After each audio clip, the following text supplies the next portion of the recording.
All right, guys. So I'm going to talk about the intersection of economics, migration, and history. So hopefully you enjoyed that animated Hawaiian history, but I'm going to talk a little bit more specifically about sugar plantations and the effect on Hawaii's history.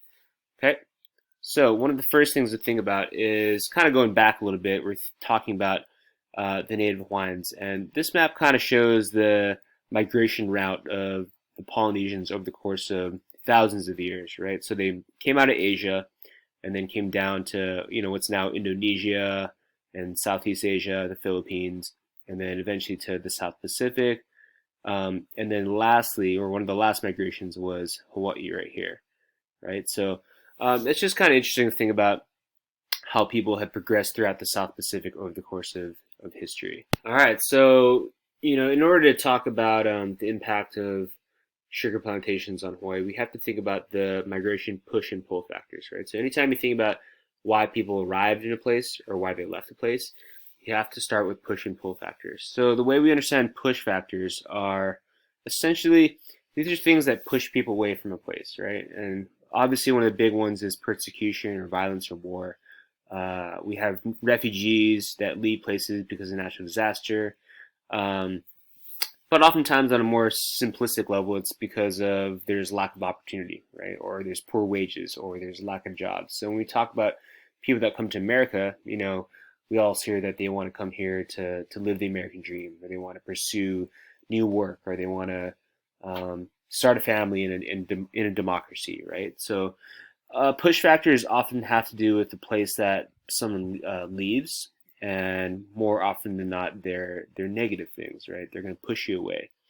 And then on the flip side, we have what's called pull factors, right? So pull factors are ways in which places draw people in. And if you think about Hawaii and you think about the weather here, and on a day-to-day basis, it's really nice. The people are nice here. There's a real sense of aloha. There's typically good education. There's good schools. Sometimes people have jobs that draw them to Hawaii. So these are pull factors and typically more positive things, right? A simple story that I can tell you is that when I was living in the mainland, I got pulled back to Hawaii because there's a job. And it was going to pay a little bit more, and it was intriguing, and that's what kind of brought me back to Hawaii. Okay, so skipping ahead, we're going to talk about the introduction of sugar plantations, right? And so one of the main things to kind of have in your brain is that, right, land used to be different. Land was divided into ahupua'as and mokus, and there's different ali'is that would run the land. And then you have the Great Mahele of 1848, as you know, that totally shifted the way in which people thought about land. Um, Furthermore, you had what was called the Resident Alien Act of 1850. So this meant that foreigners or aliens could purchase land in Hawaii. And if you think about someone that wants to start a business, especially a maybe farm business or wants to grow crops, right? We have beautiful weather here in Hawaii that allows us to grow plants pretty well.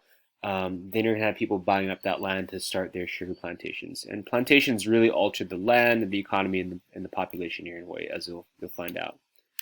Um, Sugar becomes big, right? So one thing to think about is that the Civil War, which is going on in the 1860s, actually shut down a lot of sugar operations in the South, which essentially opened up a new avenue for trade. Right now, Hawaii becomes relevant. Um, there's already significant American influence in Hawaii. There's a lot of trade that has already been going on in Hawaii, so it made sense naturally that Hawaii would be a place that the United States could rely on for sugar. Um, you also have the opening up of California, right, which creates a direct trade route from Hawaii to the United States. Some of these plantations could be huge, right, anywhere from 200 to 3,000 acres in size. That would take up huge swaths of land, right? So that ahupua'a system that you thought about before in terms of relying on natural resources turns into this kind of mono um, typic landform, right? Meaning you have one type of crop that's being grown, which is not necessarily good for biodiversity in Hawaii. Um, you have more and more sugar plantations opening up across the islands. And you have these big five, right? These are kind of the big corporations or companies that run all these businesses in Hawaii. So everything's kind of shifting. Okay. And what that really leaves us with is, you needed people to work these fields and people to work on the plantations. And, you had what was called contract labor, right? So people from China, Japan, Portugal, the Philippines, other countries would come to Hawaii to work on the plantations. And one of the push factors could have been low economic development in those places where they came from. Um, Part of the pull could have been people wanting to find an opportunity to work and send money back to their families back in China and Japan and Portugal. And typically, the contract labor meant that you served for or you worked for a certain amount of time, so a few years or so, and then typically you went back to that place. But as we kind of now know, a lot of people decided to stay. And so that's when you start to see Hawaii as a very multicultural society.